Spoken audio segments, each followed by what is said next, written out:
Red Dead Redemption 2 turns 5 years old in October, and to this day is one of the best games ever made. So today, I want to talk about the beauty of Red Dead Redemption 2. I'm not going to give a retelling of the story because I'm sure everybody knows it until now, but what I want to do is talk about what made this story so great. I don't think any game released in the past 10 years was as hyped as Red Dead Redemption 2. And that has to do with its excellent prequel, Red Dead Redemption. The first game has an excellent protagonist, John Marston, that also appears in this game, and that makes it even more impressive that RDR2 is the colossal success it is today. Usually, protagonist changes in video game series are not a great sign, but I guess this is Rockstar's speciality. We come into this game with the great memories and greatness of RDR1, and we are greeted by this man, Arthur Morgan. I don't know what you guys felt for the first time you had contact with him, but I got this instant feeling of toughness. I can't really tell you what gave me this feeling, but it was correct. Arthur starts the game as this badass gangster that has a heart of stone, and this is the greatest detail about the story. At the beginning of the game, nothing in the world could have prepared you for the journey that you were about to experience. The change that Arthur undergoes during the story is unbelievable. No other character in video game history undergoes as big a change as this one. Close to the end of the story, Arthur learns that he will die, and from that moment on, something changes in his heart. The only reason for the time that he has left, that he sees, is to do good. He is fully aware that a few months of doing good can't excuse an entire life of crime, but ultimately that is not for him or for us to judge. In the last months of his life, he truly starts living as he begins to understand and express his feelings more, as well as his wishes. We can learn this from the most beautiful scene in the entire game. I'll play it for you, and then you'll understand why. Morgan! Are you okay? Well, never better. What are you doing here? Well, I'm on my way down to Mexico. They're finally sending me on a mission. Brother Dorkins is very jealous.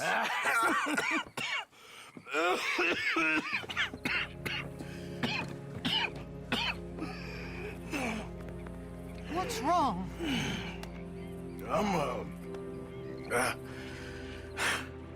I'm dying, sister. Okay. Yeah, I got TB. I got it. Beating a man to death for a few bucks. I've lived a bad life, sister. We've all lived bad lives, Mr. Morgan. We all sin. But I know you. You don't know me. Forgive me, but that's the problem. You don't know you. What do you mean? I don't know, but whenever we happen to meet, you're always helping people and smiling. I had a son. He passed away. I had a girl who loved me. I threw that away. My mama died when I was a kid. And my daddy, well, I watched him die. And it weren't soon enough. My husband died a long time ago. Life is full of pain. But there is also love and beauty. What am I gonna do now? Be grateful that for the first time, you see your life clearly. Sure. Perhaps you could help somebody. Helping makes you really happy. But I still don't believe in nothing. Often, neither do I. Huh? But then I meet someone like you, and everything makes sense. You're too smart for me, sister. I guess I'm afraid. There is nothing to be afraid of, Mr. Morgan. Take a gamble that love exists and do a loving act. All aboard! I shall try. I know you will.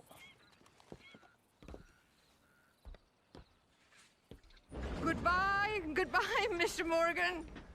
Goodbye. Sister? Sister Calderon serves as a guide and as a consolation to Arthur in his final months, and it's very clear what impact she had on him.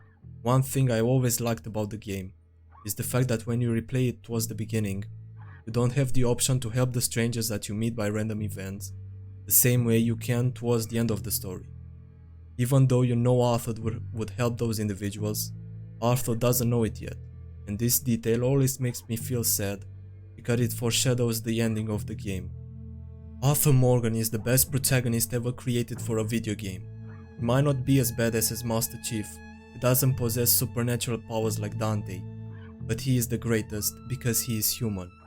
He reflects in one way or the other a problem or a feeling that we all have felt, but his most important quality is his ability to give hope to others. In the end, Arthur dies because of his loyalty to Dutch. He stood by his side and tried to help him until he gave his last breath. And what quality is more important in a friend than loyalty? I like to believe that Arthur died happily, being unaware of the good impact he was going to have on his brother, John Marston. So, to give an answer to the title of the video, the beauty of Red Dead Redemption 2 is Arthur Morgan. I'm sorry if I made you a little depressed with the last part. To cheer up a bit, let's talk about the world of Red Dead Redemption 2.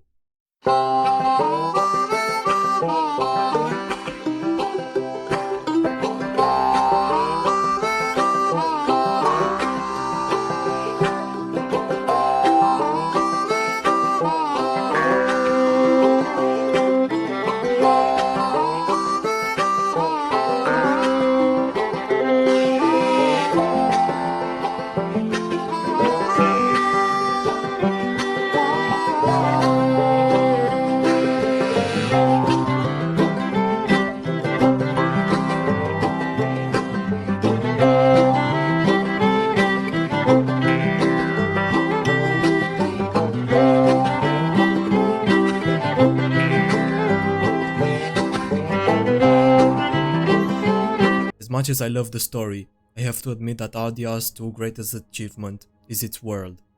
While exploring, you will see that the world isn't that dense, and in fact is just vast open country.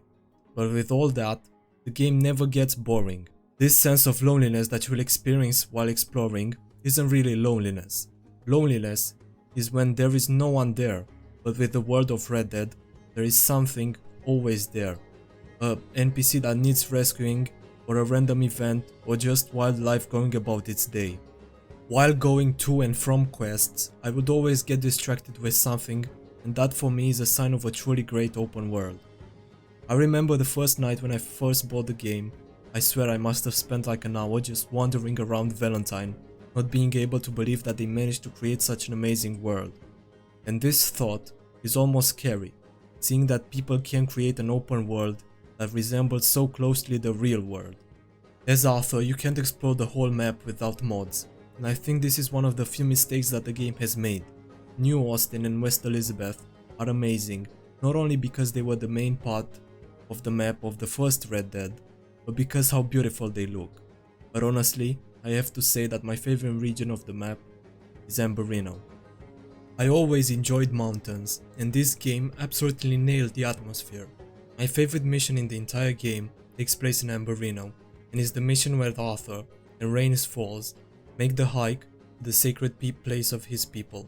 And again, we got to talking about Arthur. This game is amazing, and I'm going to say it, no other game comes close to Red Dead Redemption 2 in terms of story. This is why video games are such a good form of expressing amazing stories, because if this game was a TV series, it wouldn't have been nearly as good as it is. A game lets you express feelings and stories in a way no other form of media offers. And this is why Red Dead Redemption 2 is one of the most beautiful games out there. If you like this type of content, where I take a dive in a game's story and world, please leave a like because there is more to come. I hope you enjoyed this video. I'll see you soon.